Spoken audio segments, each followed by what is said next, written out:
Hello, and welcome to my channel. My name is Hanu, and I made this. Welcome to my first YouTube video. I'll be using this channel to showcase my doll customs and crafting projects, going through some of my processes and techniques in each video. This one I'm showing you today is not strictly a customizing project. It is more of a restoration of one of my mom's most beloved dolls. She is an original Madame Alexander doll, wearing traditional Scottish garb, which is in need of some repairs in TLC. I ended up gifting this restored finished doll to my mom for Mother's Day last year. So now let me show you some of the steps I took in order to repair her. My mom has had this doll since she was 5 or 6 years old in the early 60s, so there is definite wear on her head, a little bit of staining on her arm and face, and as you'll notice, the legs have completely fallen off. Poor little nugget. She is a kind of ball-jointed doll, only the joints have metal plates in them to help with posing, but they don't really help at all. The metal has rusted and broken, so the legs need to be restrung together. I end up taking out the metal bits to allow her to move smoothly. A lot of them were really hard to remove from the plastic. She's a sturdy little doll. I apologize in advance for the footage being all over the place. It's my first YouTube video, so bear with me. I'll get better as I go along, and I'll be posting more videos after this one, mainly for customizing dolls. I started customizing right at the beginning of lockdown in 2019 and 2020, after watching doll customizers like Delightful, Hextian, Etalon, Moonlight Jewel, Enchantarium, and so many more. What I love about this hobby is that each artist has a distinct style, and no two dolls are the same, even if they're based on the same character or idea.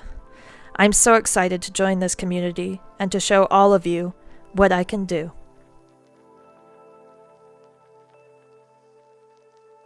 Now let's get started.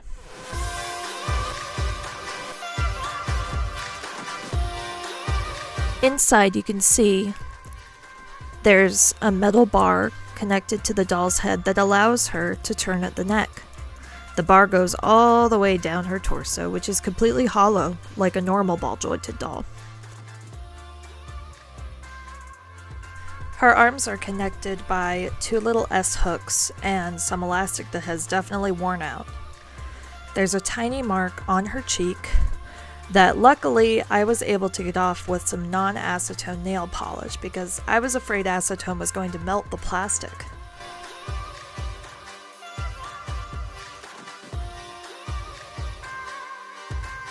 I found some elastic that would work to restring her legs. I ended up needing to use a miniature rubber band to restring her arms because the tension was much better. And inside there you can see the metal plate that I needed to remove in order to make the joints move more fluidly, more smoothly. And right here I'm trying to get the S-hooks out, because there's already a little metal bar there that I can string the elastic through. Getting the metal parts out was by far the hardest part of this whole project. Because whoever made this, they knew how to make things last, except, all the parts that didn't and were rusted. But otherwise, the metal parts embedded in the plastic, well, they were made to last. And here I am trying and failing to make a little ball-jointed assist, a little S-hook myself that I've seen Delightful and other users create for ball-jointed dolls. And I don't even know what that shape was, everybody. Like, yeah, what is that? What am I doing? Who knows? Who knows what I'm doing?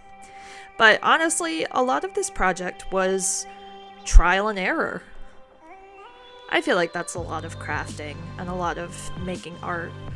Is just trying things out and seeing if they work, and a lot of times failure is a very good teacher. In this case, it definitely was a good teacher for me.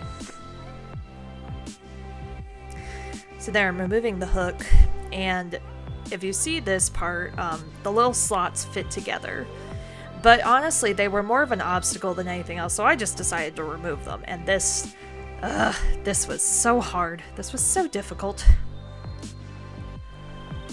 And for the longest time, oh, unraveled. Oh well. For the longest time, I thought that I would just have to work with the metal bits and just restring them somehow through these obstructive pieces. But I decided to make it easier on myself and eventually just muscled my way through taking that little metal slot out, because really it was a hindrance more than anything else. It wasn't helping anybody. It wasn't helping the doll. See the way the joint moves, it's also the way I strung it, but that's not helping anybody. That's just janky.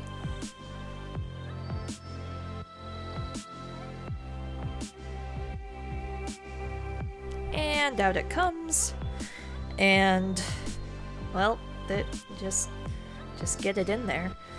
And I tried again, and just having that metal plate in there was really just making it so much harder to move the legs smoothly. So, I got one out, which I didn't film all of it because I was struggling so hard. And then I just needed to get it out of the next one. So that was the next little challenge that I had. And I was cleaning up the plastic, and when I strung it through, strung it around the bar, there we go,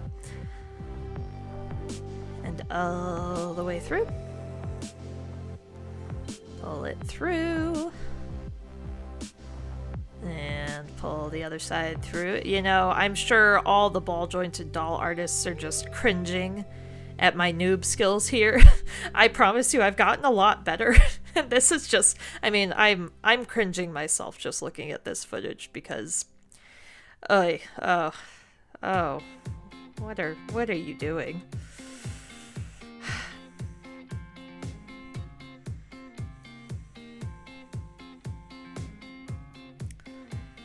So, a lot of struggle, a lot of tears went into this. But you know what? I don't regret it because it was all a learning experience. And see right there, stringing it together the right way. Look at that movement. Look at that. So smooth. Very nice. Alright. Then I just take that S-hook out because I don't really need it, because I can just loop the elastic over that bar that's inside. Now, this little bugger is the next thing I need to remove. It's the metal plate in the knee joint. And I tried dremeling the plastic. That plastic is so sturdy. I don't know who made it. They did a great job.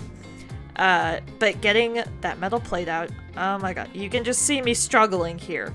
And this was that's what it was. And I'm fairly strong, but this was just so difficult.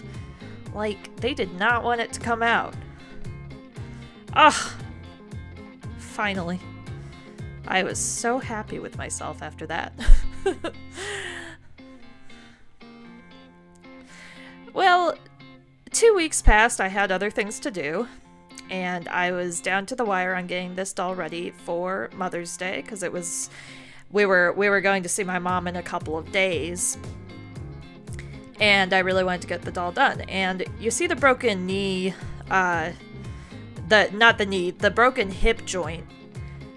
I'm really not sure what happened to the plastic bits that were supposed to hold that in. I think they just broke off or something. But it doesn't end up being a problem. So now the next thing I wanted to do was restring the arms. And to do that, I needed... At first I tried regular elastic, because I thought, well, I can just wrap it a few times, and yeah, that should be fine. And you can see the metal bar connecting her head through her torso. Her little eyes opening and closed. She has the prettiest green eyes, like my mom. And the arms both had a little bit of staining. which I could only remove with sanding, it turned out. I tried non-acetone because I didn't want to melt the plastic with actual acetone, because that's an issue with any kind of plastic or any kind of plastic doll that you're working with. You gotta be careful about that. So I ended up sanding the green mark down. I think it was staining left over from her jacket, because it's a Kelly green, and that's exactly the color of the mark.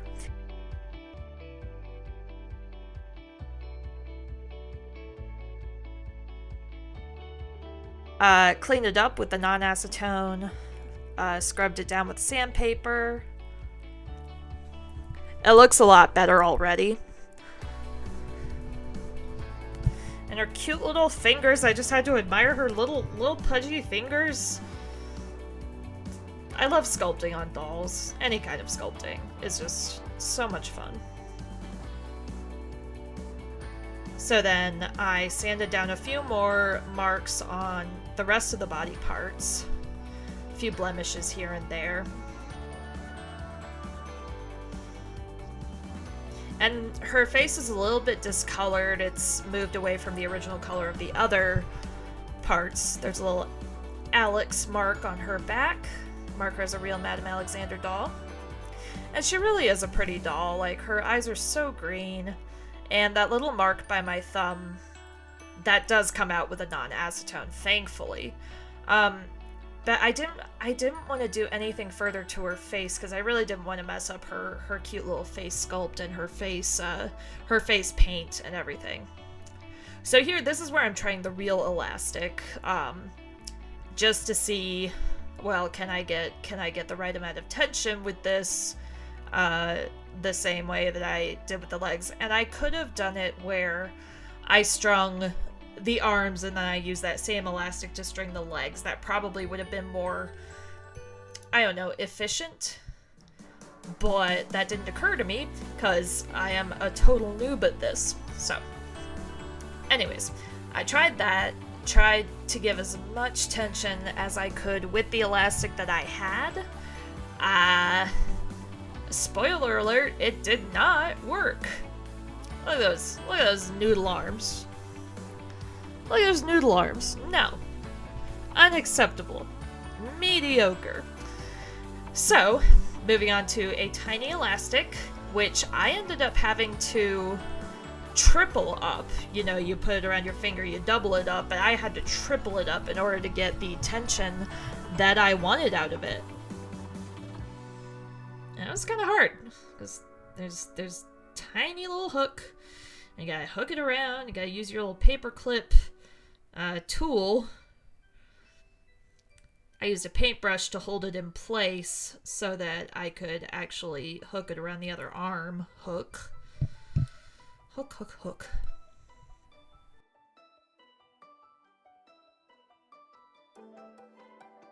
I'm hoping that these camera angles are okay for you guys to see everything, and if they're not, you know what, I'll fix it in the next video. I'm still learning how to do this. And here I'm restringing her legs, and you see the plastic that broke at her hips. It's not a huge issue. The leg fits right into it. It's not a problem. I'm gonna string the thigh, string the leg.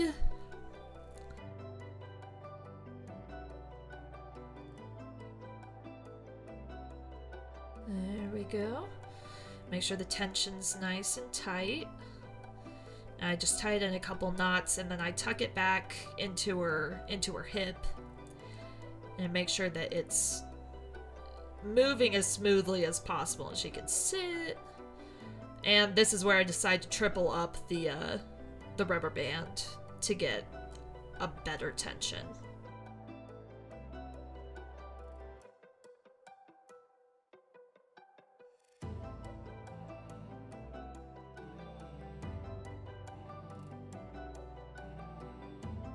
I did whatever tension worked. I made it work. Sometimes you gotta just improvise and make things work. That's like 70% of crafting, I found, is a lot of improvising, because you know what? Sometimes things just go wrong. And you kind of have to roll with the punches But you know what? Isn't that just life, where things go wrong, you roll with the punches? But hooray, she's strung together, she's so happy! Now she's sitting. Her hair is a little bit messed up, but I'm not sure what kind of fiber it is, so I really didn't want to try to style it without knowing if heating tools would melt it or not. So I decided to just move on to her clothes and give them a little TLC, a little love. The little ribbon on her hat was bending down, so I decided to use Gorilla Fabric Glue, which is my favorite kind of glue to use on doll clothes and dolls in general. If you need to add like rhinestones or anything to the face up that you need to stick on, like nail art, this fabric glue works really well in sticking it to the vinyl heads or the bodies, the plastic of the bodies. One of her poor little shoes was missing its sole. It's so distressing. I mean, missing a sole. And her sporan is intact and really cute and fuzzy. Her dress was in surprisingly good condition, except the ruffle was just a little bit flattened, so I used an iron to kind of like spread it open again. And her socks, unfortunately, were pretty beyond repair. They were so holey. They were ratty. I was afraid they were gonna fall apart in my hands. They were just so worn. So I ended up taking the ribbons and insignias off of those and just sewing some new socks for her. I had a couple of knit fabrics that did not match exactly, but they were all I had on hand, and I decided to use the more yellow between the two of them because it matched the green of her jacket a lot better. And I think it was just an old t-shirt that I had, which is, so it begins, as King Theoden once said. I think I'm so funny sometimes. So I found a matching thread. And I found a matching thread for her skirt's little blouse as well, because there were a couple of loose threads at the elbow, not the elbow, at the shoulder. There were some loose threads. So here I'm just using, you don't have to use a curved needle. I just did because I had it and I was excited to use it. So I used a needle and thread to just sew the fabric directly to her foot's contour. And that's the easiest way to make a sock, is just sew directly on the doll, and then you can snip and adjust the extra off. And voila, she has her new Will socks. Aren't they cute? They're tiny. And all I needed to do was freight check the tops, just to make sure that no threads would unravel on them. And sorry for the blurry footage here. But the little eagle insignias were the next thing I needed to add to them. So I just had to rip them off the socks, and then I just glued them onto my socks. And then I created a new sole for her little shoe out of this faux leather. I only had orange, so I end up just painting the soles of her shoes black, just so they aren't mismatched or anything. Now I glued the ribbon on her hat flat so that you can actually see the eagle. And here I glued the shoe off camera, and then I just painted the other shoe black. And here I am gluing the ribbons to the socks. And I promise my fingers are clean. They're just stained. So I'm not getting paint on the doll, I promise. Then I'm just sealing in the paint on the bottom of the shoes so they don't get scuffed. And here was the section where there were a few threads that were loose, and I just wanted to tack those down with some stitches. And here we are at the finished doll, putting her back together. She's got her little bloomers, which are a little loose. I kind of wish I had gathered them a little bit, but I was running out of time to give this to my mom on Mother's Day. Then we're putting on her little dress. Whoop, pants falling down. Button her up. Get her all nice and tidy, put her little coat on because it's cold in Scotland. Then she needs her tartan sash.